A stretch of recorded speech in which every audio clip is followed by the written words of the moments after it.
பலுகி பெருகுங்கள். பின்பு தேவன் நோவாவையும் அவன் குமாரரையும் ஆசீர்வதித்து, நீங்கள் பலுகி பெருகி பூமியை நிரப்புங்கள். ஆதியாகமம் 9:1 என்றார்.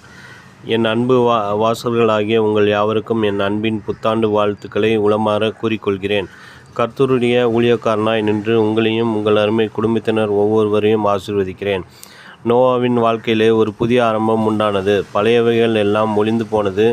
பாவிகளும் துன்மார்களும் ஜலப்பிரளயத்தினால் அழிந்து போனார்கள். நோவாவின் குடும்பத்தார் ஒரு உன்னத அனுபவத்துடன் அரராத் என்னும் மலையில் வந்து இறங்கினார்கள். கர்த்தரோடு நீங்களும் ஒரு புது வருட ஆரம்பத்தில் வந்திருக்கிறீர்கள்.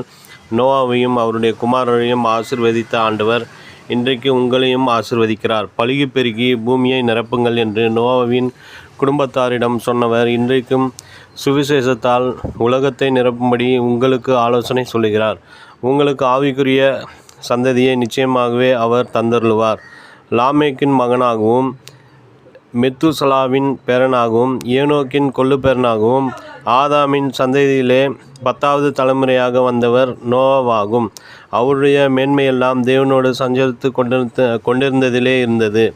நோவா தேவனோடு நடந்தார், உலாவினார், சஞ்சரித்தார், முகமுகமாய் பேசினார். தேவ பிள்ளைகளே, தேவன் தாமே தனக்கும் உங்களுக்குமுடைய ஒரு ஆழமான உறவையும் ஐக்கியத்தையும் தந்தருளுவாராக. சந்திர மண்டலத்திற்கு சென்று வந்த விண்வெளி வீரரான எர்வின் என்பவர், தான் சந்திரனிலே நடந்தேன் என்பது பெரிய காரியமல்ல, சந்திரனையும் சூரியனையும் நட்சத்திரங்களையும் உண்டாக்கின தேவன் என்னோடு கூட உலக வாழ்க்கையிலே நடந்து வருகிறார் என்பதை எண்ணும்போது என்னுடைய உள்ளம் பரவசம் அடைகிறது என்று சொன்னார். கர்த்தர் உங்களோடு கூட நடக்கும்போது உங்களுக்கு கவலையோ பயமோ ஏற்படுவதில்லை. கர்த்தர் சபித்த பூமியிலே நமக்கு உண்டான வேளையில் நம்முடைய கைகளின் பிரயாசத்திலும் இவன் நம்மை தேற்றுவான் என்பதாலேயே தன் மகனுக்கு நோவா என்று லாமேக்கு பெயர் வைத்தான். ஆதியாகமம் 5:29. நோவா என்றால் தேற்றுகிறவன் என்று அர்த்தம். லாமேக்குக்கு தேற்றுகிற ஒரு நோவா இருந்தது போல நமக்கு பரிசுத்த ஆவியானவர் தேற்றுகிறவராக இருக்கிறார். என்றென்றைக்கும் உங்களுடனே கூட இருக்கும்படிக்கு சத்திய ஆவியாகிய வேறொரு தேற்றவாளனை என்று இயேசு சொன்னார். யோவான் 14:6.